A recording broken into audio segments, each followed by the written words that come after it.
നമസ്കാരം. പുതിയ വീഡിയോയിലേക്ക് ഏവർക്കും സ്വാഗതം. ഷൈനിയുടെയും മക്കളുടെയുമൊക്കെ ആത്മഹത്യയ്ക്ക് ശേഷം ഏറ്റവും അധികം ചർച്ച ചെയ്യപ്പെടുന്നതും വളരെയധികം നൊമ്പരത്തോടു കൂടി ഓർക്കുന്നതുമായ ഒരു പേരാണ് എഡ്വിൻ, ഷൈനിയുടെ മകൻ. ഷൈനിയുടെ 2 പെൺമക്കളോടൊപ്പം ഷൈനി ആത്മഹത്യയിലേക്ക് പോയപ്പോൾ അവശേഷിച്ചത് ഈ മകനാണ്. മകൻ 9ാം ക്ലാസ്സിൽ എറണാകുളത്ത് പഠിക്കുന്നു. സ്പോർട്സ് സ്കൂളിൽ പഠനം നടത്തിക്കൊണ്ടിരിക്കവെയാണ് ഷൈനിയുടെയും മക്കളുടെയും ആത്മഹത്യ. തൻ്റെ അമ്മയും സഹോദരങ്ങളും ഈ ഭൂമിയിൽ നിന്ന് പോയത് ഒരു വിധത്തിലും ഉൾക്കൊള്ളാനാവാതെ, താങ്ങാനാവാത്ത വേദനയുമായാണ് എഡ്വിൻ ഓരോ ദിവസവും കഴിഞ്ഞുകൂടുന്നത്. കാരണം തന്നെ സ്നേഹിക്കാൻ ഈ ഭൂമിയിൽ ഒരാളും ബാക്കിയില്ല.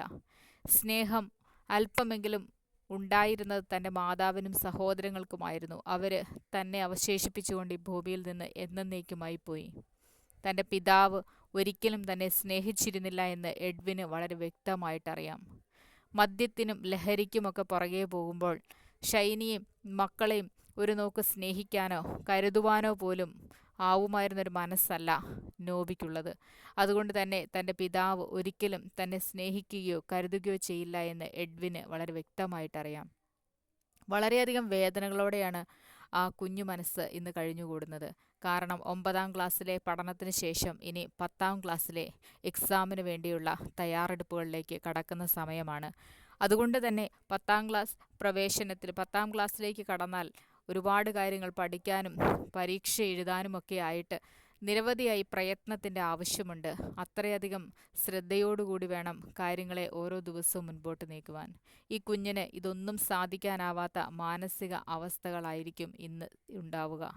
കൂട്ടുകാരോട് പറയുവാനും ഉള്ളതിനും അപ്പുറം തന്നെ സ്നേഹിച്ച, തന്നെ കരുതിയ തൻ്റെ അമ്മയോടും സഹോദരങ്ങളുമായിരിക്കും ആ കുട്ടിക്ക് പറയാനുണ്ടാവുക. പക്ഷേ എഡ്വിൻ ഇന്ന് ആരുമില്ലാതെ ഒരു അനാഥനെ പോലെ ഭൂമിയിൽ ജീവിക്കുകയാണ്. ഓരോ ദിവസവും കേൾക്കുന്ന വാർത്തകൾ ആ കുഞ്ഞു മനസ്സിനെ വളരെയധികം വേദനിപ്പിക്കുന്നുണ്ടാവും. തൻ്റെ അമ്മയുടെ ലോണിൻ്റെ കാര്യങ്ങൾ, തൻ്റെ പിതാവിൻ്റെ ഭവനത്തിൻ്റെ ക്രൂരകൃത്യങ്ങൾ, തൻ്റെ പിതാവിൻ്റെ ഭവനത്തിലുള്ളവർ തങ്ങളുടെ അമ്മയോടും സഹോദരിയോടുമൊക്കെ ചെയ്തു പോന്നിരുന്ന ക്രൂരമായിട്ടുള്ള പീഡനത്തിൻ്റെ ഓരോ വിവരണങ്ങളും കുഞ്ഞു മനസ്സ് കേൾക്കുന്നുണ്ടാവും. സ്നേഹിക്കാൻ ആരോരുമില്ലാതെ ഈ ഭൂമിയിൽ നിന്നും അനാഥമാക്കപ്പെട്ട തൻ്റെ അമ്മയും സഹോദരങ്ങളെയും കുറിച്ച് ഓർക്കുമ്പോൾ ആ കുഞ്ഞു മനസ്സ് തേങ്ങുന്നുണ്ടാവും. എഡ്വിനെ ശരിയായ രീതിയിൽ സ്നേഹിക്കാനും പരിപാലിക്കാനും ആരെങ്കിലുമൊക്കെ ഉണ്ടാവുന്നത് നല്ലതാണ്. ഈ കുറച്ച് സമയങ്ങളിൽ ഏറ്റെടുക്കാനും പരിചരിക്കാനുമൊക്കെ ആളുകളുണ്ടാവും. പക്ഷേ ഇതിനുശേഷം പോകുന്ന ഒരു ഏകാന്തമായൊരു ജീവിതമുണ്ട്. കാരണം ഒരു സമയം കഴിഞ്ഞാൽ പിന്നെ ഇതിനൊക്കെ ഒരു പരിധിയുണ്ട്.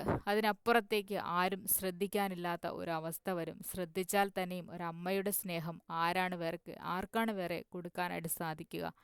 ഒരു സഹോദരങ്ങളുടെ സ്നേഹം ആർക്കാണ് കൊടുക്കാൻ സാധിക്കുക? ഈ ഭൂമിയിൽ ജീവിച്ചിരുന്നപ്പോൾ പോലും ഒരു വിലയും കൊടുക്കാതിരുന്ന മറ്റ് ഷൈനിയുടെയും നോബിയുടെയും ഒക്കെ കുടുംബക്കാർ ഈ മരണത്തിന് ശേഷം എന്ത് സ്നേഹം കൊടുക്കാനാണ്? തങ്ങളെ അമ്മയിൽ നിന്നും വേർപെടുത്തി മറ്റൊരു ജീവിതത്തിലേക്ക് കൊണ്ടുപോയി ഹോസ്റ്റലിൽ ജീവിക്കാൻ അനുവദിച്ചു കൊണ്ടിരുന്നതായിരുന്നു എഡ്വിനെ. അമ്മയെ സ്നേഹിക്കാനും സഹോദരങ്ങളോടൊപ്പം സ്നേഹത്തോടുകൂടി കഴിഞ്ഞുകൂടാനുമൊക്കെ ആഗ്രഹിച്ചിരുന്നൊരു കുട്ടിയായിരുന്നു എഡ്വിൻ. എഡ്വിൻ്റെ മാനസിക നിലയ്ക്ക് മാറ്റം വരണമെങ്കിൽ യഥാർത്ഥത്തിലുള്ള സ്നേഹവും കരുതലുമൊക്കെ എഡ്വിൻ അനുഭവിക്കണം. അതിന് ആളുകൾ തയ്യാറാവുക തന്നെയാണ് വേണ്ടത്. സ്നേഹിക്കാനും കരുതുവാനും കൂട്ടുകാരാണ് ഇതിൽ ഏറ്റവും കൂടുതൽ പിന്തുണയ്ക്കാൻ അർഹതയുള്ളവർ. കാരണം കൂട്ടുകാരുടെ സ്നേഹം വാത്സല്യം നിറഞ്ഞതായിരിക്കും. ഇന്നത്തെ പല കൂട്ടുകെട്ടുകളും ചതിയിൽ ചെന്നുപെടുന്നവയാണ്. എങ്കിലും എഡ്വിൻ്റെ ഒരു മാനസികാവസ്ഥയിൽ അവനെ സ്നേഹിക്കാൻ തയ്യാറാവുന്ന മനസ്സുകൾക്കാണ് നന്ദി പറയേണ്ടത്. എഡ്വിൻ്റെ മാനസിക നിലയിൽ മാറ്റം വരണമെങ്കിൽ, മാനസികമായിട്ട് കുറച്ചുകൂടി സന്തോഷത്തോടുകൂടി മുൻപോട്ട് പോകാൻ സാധിക്കണമെങ്കിൽ കരുതുന്ന കരങ്ങളുണ്ടാവണം. അവൻ്റെ പഠനത്തിലും മുൻപോട്ടുള്ള ജീവിതത്തിലും താങ്ങായിട്ട് നിൽക്കാൻ കഴിയുന്നതും അവനെ അറിയുന്ന ആളുകൾ അവനോട് കൂടുതൽ അടുക്കണം. കാരണം ഈ ഭൂമിയിൽ അവനെ സ്നേഹിക്കാൻ ഇന്ന് വേറെ ആരുമില്ല. ഓരോ അനാഥമാക്കപ്പെടുന്ന ബാല്യങ്ങളുടെയും മനസ്സിൻ്റെ അവസ്ഥകളെക്കുറിച്ച് മറ്റുള്ളവർ ചിന്തിക്കുന്നത് നന്നായിരിക്കും. ഒരു മനുഷ്യന് ഒരായുസ്സിൽ ലഭിക്കാവുന്ന സ്നേഹവും സന്തോഷവും പരിഗണനയും ഒന്നും കിട്ടാതെ വരുന്ന സാഹചര്യങ്ങളിലേക്ക് ആരും പോയി പോകരുത്. ഇവിടെ ഷൈനിയെ മരണത്തിന് ശേഷമാണ് എല്ലാവരും ജീവന് തുല്യം സ്നേഹിച്ചു തുടങ്ങിയത്, ഷൈനിയെയും മക്കളെയും.